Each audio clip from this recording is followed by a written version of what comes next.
And welcome back to the Murdy Creative Co podcast. I'm your host, Kyle and Murdy, and today's topic is a change of plans. But first, I want to say thank you to everyone who supported the company so far. If you got a chance, go check us out on the web at murdycreative.co. That's M-U-R-D-Y, creative.co. Or you can check us out on Facebook and Instagram by searching at murdycreative.co to see the best of our product shots.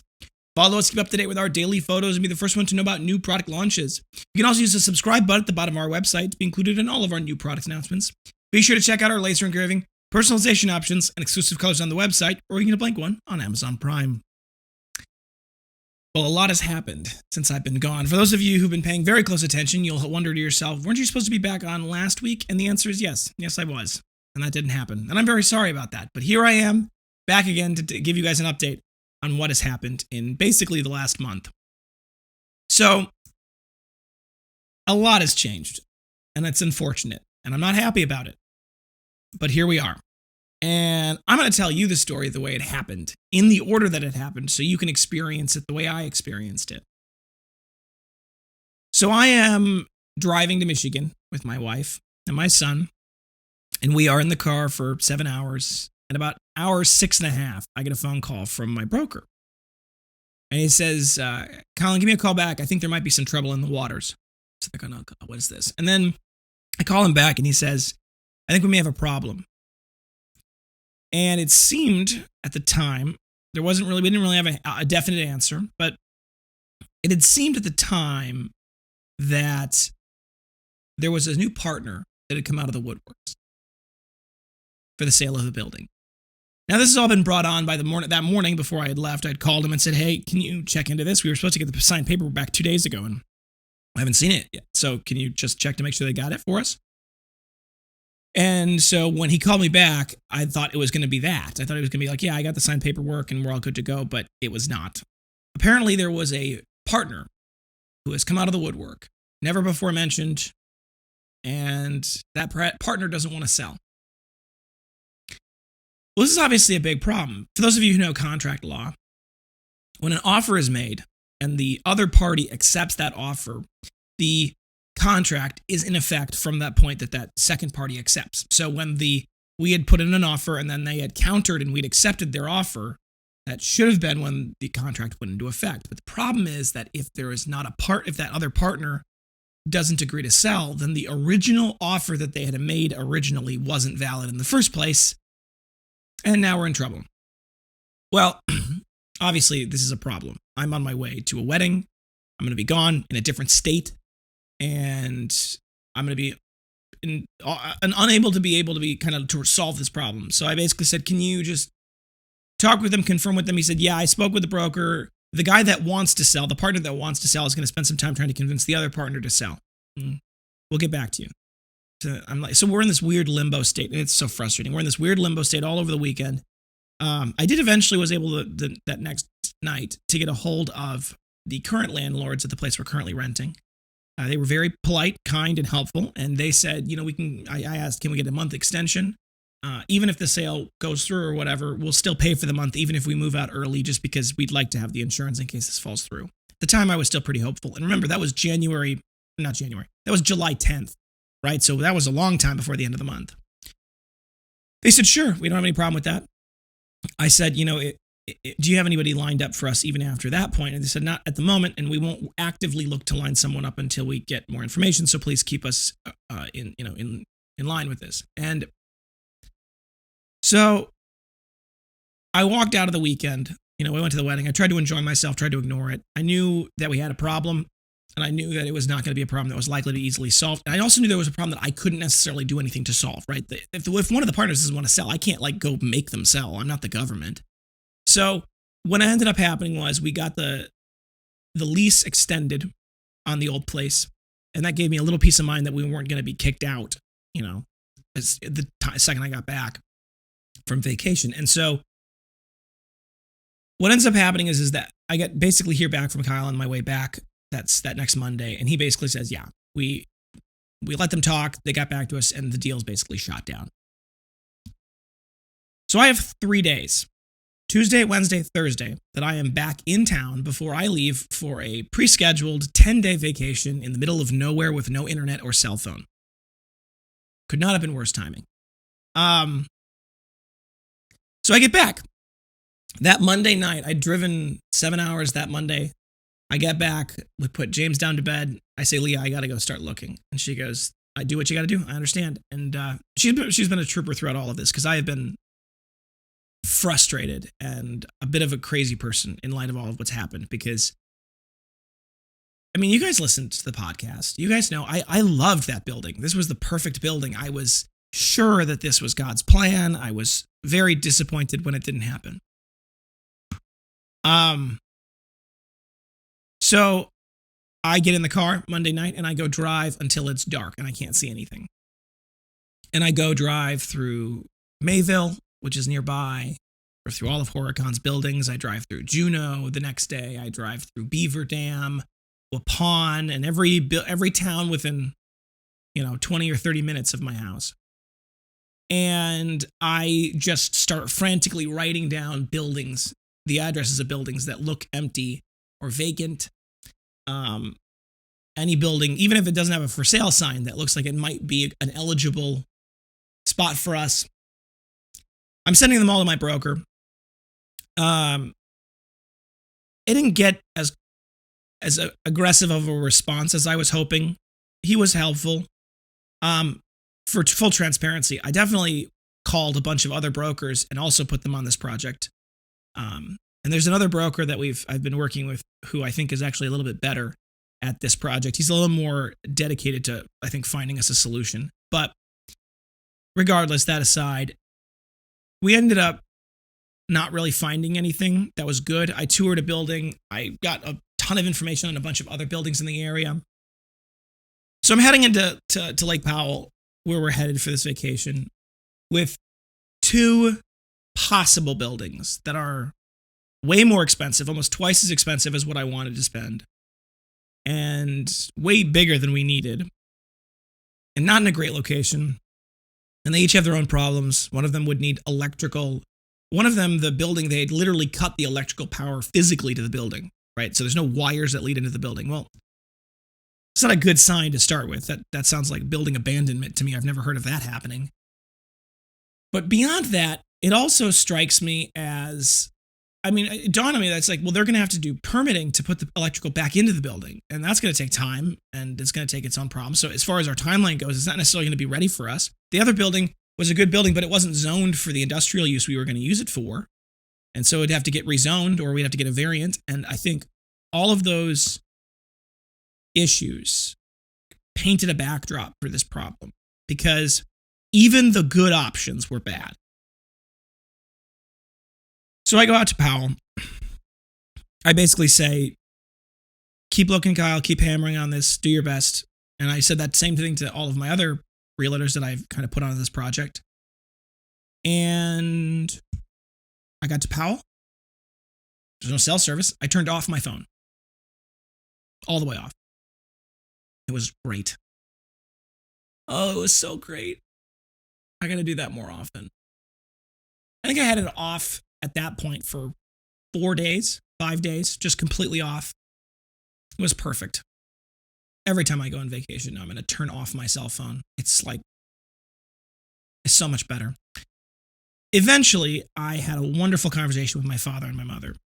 And to be completely honest, for full transparency, if we couldn't borrow the full amount of the money from the bank, they would probably be the people we'd go to borrow from the rest of it. And they don't have extensive ability to lend. Like, that's not, we have very real limitations in this process, but I think that they have supported us in this business since its beginning. They've been encouraging. They've been very, very, they've been good for ideas. And in our most desperate hour, when we were very, very, very much in trouble, they put up a couple of $1,000s. It wasn't a huge amount, but they put a couple of $1,000s up for collateral on a line of credit that we originally established. Now, it's been fully paid back to them, and I'm incredibly grateful for their help in that process and during that time. But this would be a different matter entirely. This isn't borrowing a few $1,000s. This isn't borrowing a used car, payment on that from them. This is borrowing, in many cases, in this particular instance, potentially hundreds of thousands of dollars. And that's not the kind of money that people just have lying around. So I laid out to them all of the problems. I kind of explained all of the buildings. I walked through all of the options with them that were present, and I explained to them that I wasn't really excited about any of the particular options, and I didn't think we had a lot of good options. But I also, we staying where we're at is not really an option. We have to move somewhere. And so, what I wanted to get their thoughts. Now, my father wisely, we ended up talking about this late in the evening, and he had a very wise attitude towards this, which was, the people that were going to sell you the building, they don't want to sell you the building. And they told us this, actually. So I may have missed this earlier in the story. They said that they didn't want to sell the building to us because they might need the land in 5 to 10 years. So they would bulldoze that building and build something new because their company is next door. Well, to continue the aside, I think that's such a tragedy because it's such a perfect building and it's like to bulldoze it. It's a perfectly good building. Anyway, I digress.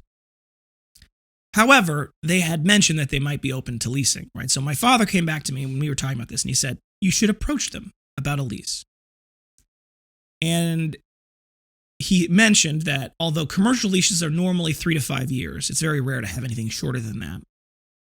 Because of the way that these people want to potentially tear this building down and build on that property in the near future, they may be open to basically 1-year leases at a time and having a couple of back-to-back 1-year leases that allows them with notice at the end of each year to give us the boot, and then they can do what they want with the property. But it actually, he said, if you've got a year lease in this building, even though there's going to be a couple of $10,000, there's going to be probably $20,000 to $30,000 of sunk cost in lease that you're not going to get back. You get to take that as a business expense for now, which will help. And once you buy a building, you no longer get to take it as a business expense. What you pay on it, you have to take whatever the IRS grants you the ability to take. You have to pay off the amortization schedule, which was something I didn't know, and I've done more research, and it seems like buying a building is less of a tax advantage structure than I'd like it to be. But that's beside the point. So he said they may be open to doing this lease, and he said, with all of the buildings that you've showed us, and he's absolutely correct about this, you're going to spend $25,000 in between property taxes, moving expenses, and the basic renovations you're going to need to do to get the building in any sort of working condition. You're going to have $25,000 of sunk cost that's not going to really be an asset appreciation expense the entire, at all. So you're either going to spend and lock yourself into a lot of money for a long time in a building that's not really ideal and spend $25,000 in sunk costs or $30,000, or you can try to set up for a 1-year lease with these people for the same amount of money. Take it as a full business expense. Makes it a lot easier for you. It'll solve our main problem, which is Christmas, right? Because we've got to get the new building set, whatever building. We have to get the new building set up. We have to get people hired. We have to get new machines in, and we have to buy a lot more inventory and put that in the building all before Christmas. So for those of you who are going, well, it's August or July. Why are you, so worried about Christmas? We have to do it now. We got like a limited amount of time. And when what we're hearing in the hiring market about how hard it is to find good people to hire right now, I am gravely concerned about that because we need skilled people who are hard workers and are willing to do, the job and do it well. And that's something that it seems like that's in short supply, even if you pay well, which we do. But besides the point, we would potentially set up this lease. And then once the lease was set up, we would then have a year functionally to either continue to look in the market for something that's better or more appropriate, or at that point, we could maybe use a build-to-suit option. There's a lot of companies out there in this area that do that, where they buy a bunch of land, mostly empty farmland. They get it rezoned for commercial, and then you approach them and say, this is the building I want to build. They pay to build it, and then you buy it from them, right? We may end up doing that. I don't know. There's a lot of research that has to go into that particular problem, but I would love to build a building still. That'd be really cute. We could do a lot of cool things with the building. Anyway, all things considered, that is a better option. So I get back, talk it over with Kyle. He writes up the lease agreement, I should say the lease proposal. We send it over. That was last Thursday. And we haven't heard back yet. So I've really got to be hammering right now into option B and plan B if that doesn't work out. And at this point, we're on I think this is real. It's not plan B. It's like plan J. I mean, we have gone through so many different steps and processes. We have gone through so many different options, and I have done so much research.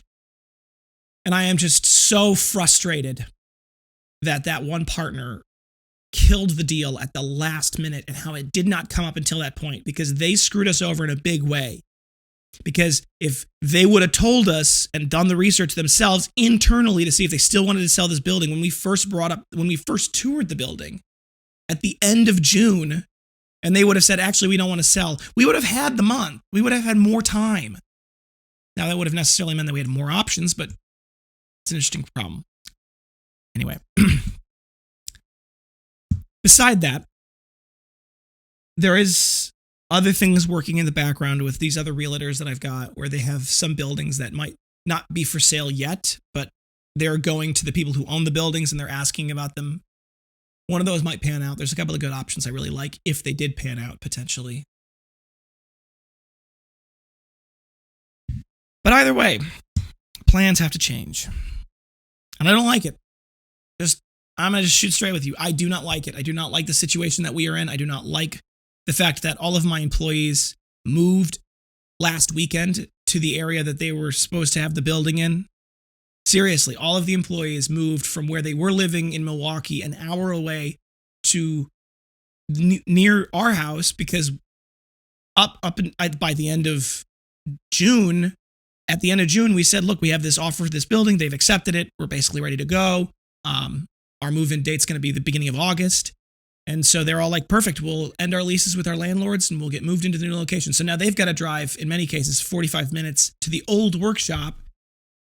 And I feel bad about that. I genuinely feel bad that this is a situation that my employees have been in and are in, because I don't want this. I want to buy that building, that beautiful building that's been empty, that's perfectly designed for us, that they're going to tear down maybe in 5 years to build a new building, rather than taking the money I was going to pay them now and buying more land next door.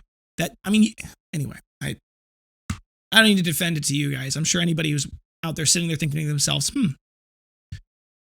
wonder what the best choice would be. I can't imagine that these people are thinking this through. Mostly, if I had to guess, I really think the big issue with it is that they're looking at the money that I was going to pay them, and they're going to sit there and say, what the heck are we going to do with this cash money, right? Because anybody in their right mind who's looking at the current inflationary period, who's looking at the economy as a whole, is going, the last thing I want is cash right now, because it's going to be worthless very shortly. And I could go into a whole political rant about how that is a bad, bad thing for the country, but I'm not going to do that. There's plenty of people out there that do that for me, so feel free to take a look and, figure that out yourself. But what I'm going to say to finish this up, because I'm getting a little... We have to be dynamic. We have to change the plans. The plans have moved underneath us. We have to come up with a better option. We have to come up with a better option fast, and we've got to execute. And I can't spend too much time, crying over spilt milk and being upset that this didn't happen the way I wanted it to happen. And I instead have to focus on fixing the problem, because unless we fix this problem, it will get worse and worse and worse. And a lot of the other problems the company is having right now, from production delays to even things like our social media. I have whole cool plans for what I want to do with our social media once we get into a new building that we have ourselves, and we can do a lot more space and hire a lot more people, and we can do a lot more behind the scenes and a lot of cool stuff. All of those symptoms are a symptom of the bigger problem, which is the fact that we have to get out of our current building and into an appropriate space, and that has not happened yet. But it has to happen. And so I'll find a solution, because that's what it means to run a small business. It's that your job is to find the solution. All right, folks, thanks for tuning back in. Be sure to check back in next Thursday for our next topic, and be sure to hit that subscribe button as well as the notification bell to get notified as soon as we post new stuff. We post every week, Tuesdays and Thursdays. That's our hope. But be sure to hit that notification bell so you get notified in case we're a little off schedule. If you have any questions or concerns about your leather binder, journal, folio, accessory, tech case, anything we sell, please feel free to contact us on the main page of our website at Murdy Creative Co, or you can contact us via Instagram and Facebook. You can text, email, call, direct message, all the usuals. I'll do my best to get back to you as soon as possible, but I do appreciate your patience. If you think we deserve it, a good review can go a long way to help us grow our new community. Both a review on the podcast, whatever app you're listening on, but also a review on the product. You can go to murdycreative.co/reviews to read all of our amazing reviews. There's a button there that'll say leave a good review. You click on that, it'll take you to facebook.com/murdycreative.co/reviews. And it says, do you recommend the Murdy Creative Company? You click yes, and you can write your wonderful review. We love them. We read them. We put them on the wall. They are so encouraging. It's a big part of my day. So appreciate that when you guys do that. If for whatever reason you'd leave a bad review, there's another button there. Gets you directly in contact with us.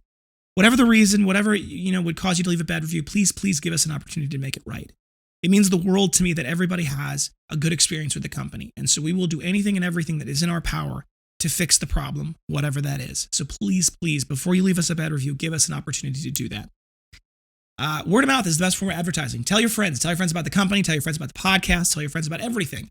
And so if you're going to tell your friends about it, you want a little something for that, go to our website, Murdy Creative Co. In the bottom left-hand corner, there's a little button that says rewards. You click on that, you sign in. When you're logged into the company, when you make a purchase, you get 5% back as in-store credit that you can spend on anything. And that stacks and you can keep using it. It's great. But also, there's a shareable link there. If you share that with your friends and family, they get $5 off their first purchase and you get $5 of in-store credit. So it's a little bit of a great way for you to share, get something for it, and it helps us immensely. So please definitely check that out. You have any podcast topics you want to hear more about, send them my way. I'm always happy to talk about just about anything, so definitely send me podcast topics, and I'll be happy to go into it if I can. If you're looking for multiple binders, journals, folios, anything we sell, for gifts, giveaways, menus, really any reason, we have bulk discounts built into our cart. So if you just want to add whatever you want, it's mix and match. It's based off the total cart quantity, so you can get 1 of 5 things or 5 of 1 thing, and then you can get your bulk discount. As you buy more things, that bulk discount goes up. If you don't exactly have a specific quantity in mind, but you want to maybe strategize using the bulk discounts a little bit, and you might go to a higher tier for a better discount, feel free to reach out to us and ask us about it. SALES, sales@murdycreative.co. Send us an email there. We're happy to talk through what the bulk discount structure is and obviously help strategize with you on the best way to get the most out of your purchase. If you're looking for a custom engraved item, we do custom engravings with no minimum order quantity and no setup fees. It's just a flat fee, normally $15, and we can custom engrave all of our products. So if you're interested in getting a custom engraved sunglass case even, we can do that. Just send us your design, SALES @murdycreative.co, attach that. Black and white designs are the best. If you can reach out to us with any questions or details, we'll be happy to go over that, but we'll create a free mock-up for you and a custom order link you can use to purchase. And the bulk discount does apply to those items as well. So if you're a company and you're going to get, 30 of them or 100 of them or whatever, that bulk discount, that per unit fee of $15 is actually pre-discount. So it can actually be quite a bit less if you're going to get something customized. Thank you guys so much for tuning in. Have a great day. Goodbye.